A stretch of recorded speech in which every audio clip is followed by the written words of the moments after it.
जोर जबरदस्ती से नहीं दिल से होती है मोहब्बत। पटना बिहार की सच्ची घटना। नमस्कार दोस्तों, मैं शिवा। अगर आप हमारे YouTube चैनल पर पहली बार आए हैं तो हमारे YouTube चैनल को सब्सक्राइब जरूर करें। चलिए वीडियो को शुरू करते हैं। 27 वर्षीय संजना कुमारी और उसका भाई सौरभ कुमार पटना में रहकर सरकारी जॉब की तैयारी कर रहे थे। कुछ दिनों बाद सौरभ का बिहार पुलिस में सब इंस्पेक्टर पद पर सिलेक्शन हो गया तो वह ट्रेनिंग पर चला गया। फिर संजना ने एसएससी की सीजीएल परीक्षा पास कर ली। उसे 5 जून को सचिवालय में नौकरी ज्वाइन करनी थी, लेकिन इससे पहले ही किसी ने उसकी हत्या कर दी। उसकी झुलसी हुई डेड बॉडी कमरे में मिली। कौन था संजना का हत्यारा और क्यों की गई उसकी हत्या? जिस तरह से कॉपी पर स्याही से लिखे शब्दों को पूरी तरह से मिटाया नहीं जा सकता, उसी तरह से जिंदगी का पहला प्यार दिल का ऐसा एहसास होता है जिसे आसानी से भुलाया नहीं जा सकता। ठीक ऐसा ही प्यार का रिश्ता था संजना और सूरज के बीच। संजना और सूरज आसपास के गांव के निवासी थे। गांव में एक ही साथ खेले और पढ़े भी थे। कक्षा 7 से ग्रेजुएशन तक की पढ़ाई दोनों ने एक साथ ही की थी। फिर दोनों के बीच प्यार होना तो स्वाभाविक ही था। जैसे ही संजना और सूरज ने जवानी की दहलीज पर पाँव रखा, दोनों एक दूसरे के आकर्षण में बंधे। फिर दोनों के बीच मुलाकातों का सिलसिला शुरू हुआ और उनके बीच प्यार का बीज अंकुरित हो गया। हालांकि दोनों शुरू से ही क्लास फेलो रहे थे, लेकिन दोनों के फैमिली वालों में काफी अंतर था, जाति बिरादरी और हैसियत में भी। लेकिन प्यार मोहब्बत में ये चीजें कोई मायने नहीं रखती। संजना कुमारी एक अच्छे परिवार से थी। उसकी जिंदगी का मकसद भी सूरज से कुछ अलग ही था। वह पढ़ लिख कर कुछ बनना चाहती थी ताकि अपने परिवार का नाम ऊंचा कर सके। यही कारण रहा कि उसने ग्रेजुएशन करने के बाद अपना अगला रास्ता चुना और फिर वह गांव छोड़कर पढ़ाई करने पटना जा पहुंची थी। संजना ने पटना हॉस्टल में रहकर 3 साल तक पढ़ाई की। उसके बाद वह पटना के थाना श्री कृष्णापुरी के आनंदपुरी मोहल्ले में रह रहे अपने भाई सौरभ कुमार के पास चली गई। संजना का भाई सौरभ कुमार पटना में रहकर अपनी जॉब की तैयारी कर रहा था। दोनों भाई बहन पर सरकारी नौकरी पाने का जुनून सवार था। दोनों ही पढ़े में होशियार थे। कुछ दिन पहले ही सौरभ का पुलिस में एसआई की नौकरी में चयन हो गया। फिर वह कमरा छोड़कर अपनी ट्रेनिंग पर निकल गया था। सौरभ के जाते ही संजना उस कमरे में अकेली ही रह गई थी। सूरज कुमार एक सामान्य परिवार से ताल्लुक रखता था। यही कारण रहा कि वह ग्रेजुएशन करने के बाद सरकारी नौकरी की तैयारी नहीं कर सका। उसके बाद उसने आर्थिक स्थिति के चलते पटना में ही पेट केयर क्लिनिक पर नौकरी कर ली थी। सूरज के पास संजना का पहले ही मोबाइल नंबर था, जिसके सहारे वह टाइम मिलते ही उससे बात कर लिया करता था। लेकिन उसे पता था कि उसका भाई सौरभ कुमार उसके साथ ही रहता था। इसी कारण वह उसके पास जाकर मिलने की हिम्मत नहीं जुटा पाता था। जब उसे जानकारी हुई कि उसके भाई की नौकरी पुलिस में लग गई है और वह अपनी ट्रेनिंग पर भी चला गया है, इस जानकारी के मिलते ही वह संजना के पास जाकर उससे मुलाकात करने लगा था। उसके साथ ही दोनों के बीच फिर से पुराना सोया प्यार जाग उठा।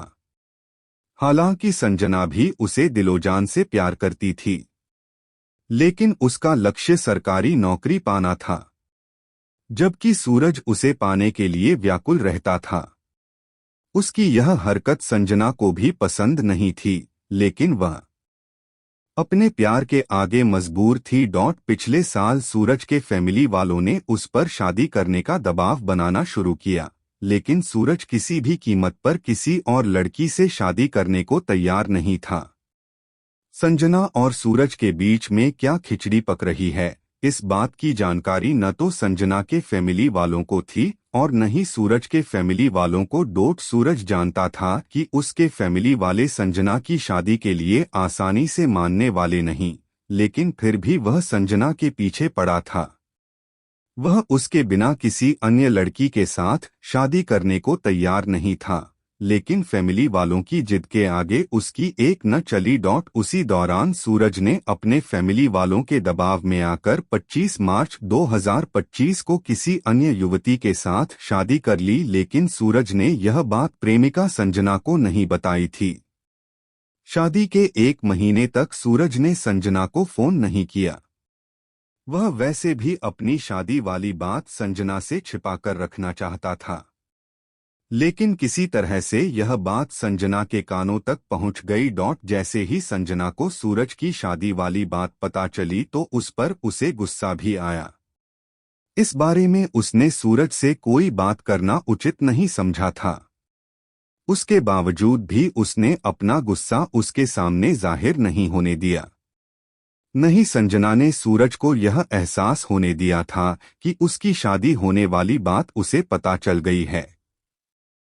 शादी होने के बाद पहली बार सूरज संजना से मिलने पहुंचा तो संजना ने उससे सीधे मुंह बात नहीं की। सूरज के पहुंचते ही उसने प्रश्न किया, तुम्हारी बीवी कैसी है? ठीक है, लेकिन यह बात तुम्हें किसने बताई? संजना का प्रश्न सुन सूरज को जैसे सांप सूंघ गया था। क्या तुम्हें लगता है कि तुम जो बात मुझसे छिपाओगे उसका मुझे पता नहीं चलेगा? नहीं नहीं संजना, मैं तो आज तुम्हें बताने ही वाला था।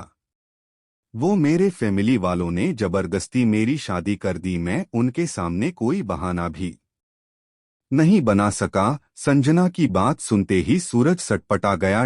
देखो सूरज, तुम अब शादीशुदा हो, अब से पहले हमारे और तुम्हारे बीच में जो भी चल रहा था उसे पूरी तरह से भूल जाओ। आज तो तुम मेरे पास चले आए हो, लेकिन आगे मुझसे मिलने की कोशिश भी मत करना। नहीं संजना, यह शादी मैंने अपनी खुशी से नहीं की, मेरे फैमिली वालों ने मेरी मर्जी के बिना जबरदस्ती उस युवती के साथ शादी करा दी, लेकिन मेरी शादी हो जाने से तुम्हें कोई फर्क नहीं पड़े वाला।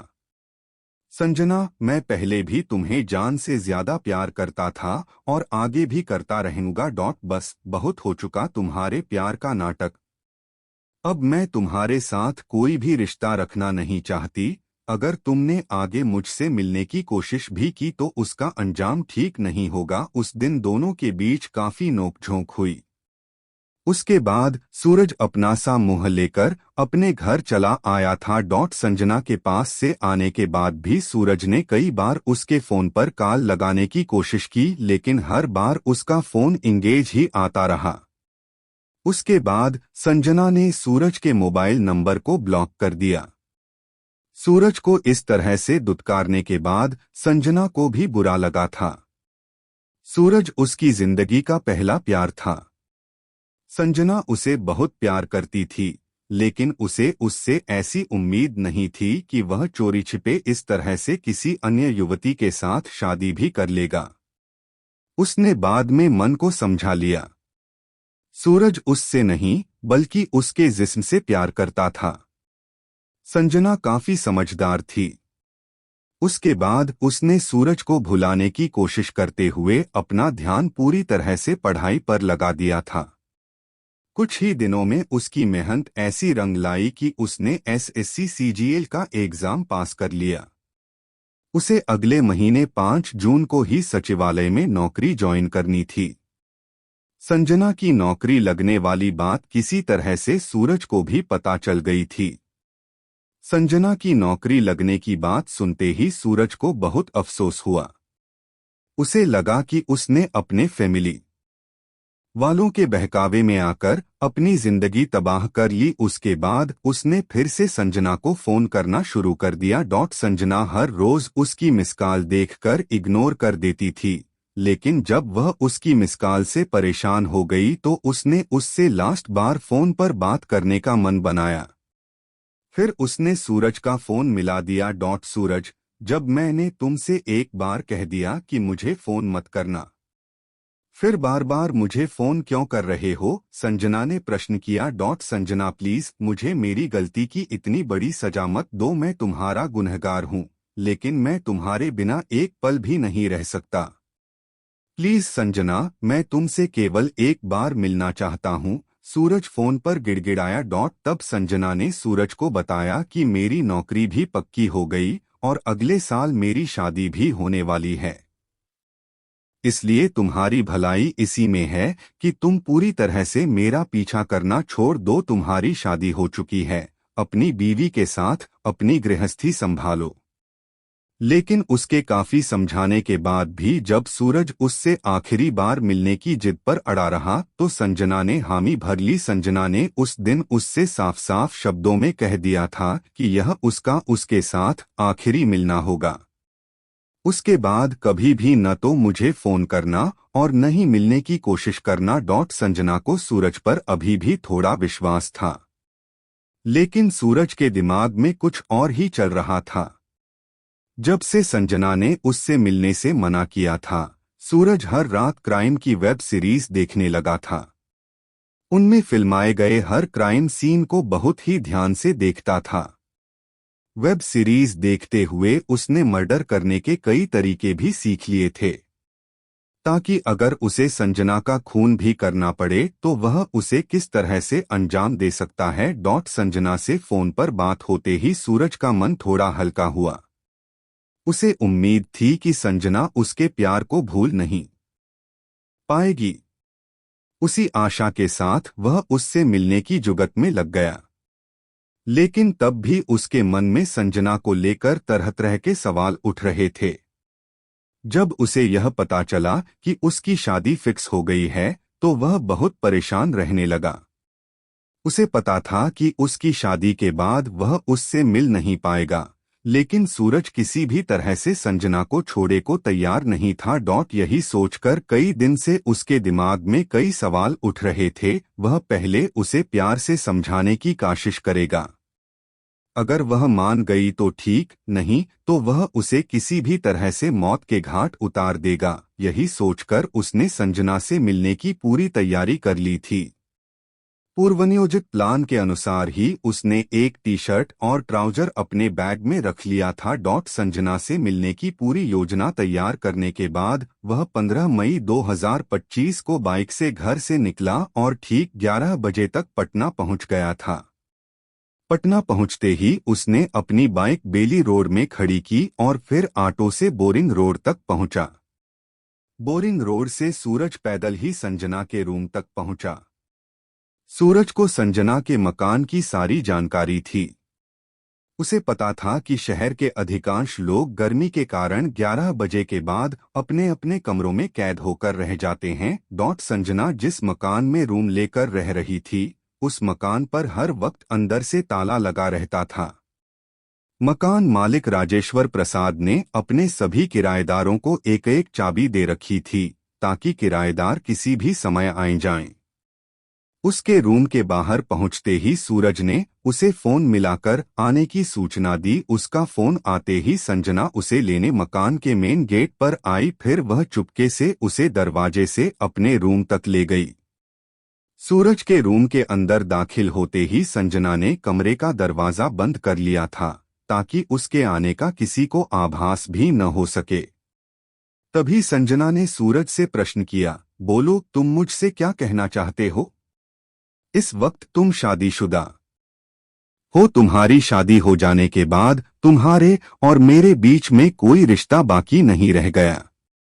तुमने जिसके साथ शादी की है उसी के साथ ही मौज मस्ती करो। अब मेरे पीछे क्यों पड़े हो? एक बात कान खोलकर सुन लो, मैं बार बार तुम्हें समझा समझा कर हार चुकी हूं। तुम मेरा पीछा करना छोड़ दो, नहीं तो मुझे गुस्सा आ गया तो कहीं के भी नहीं रहोगे।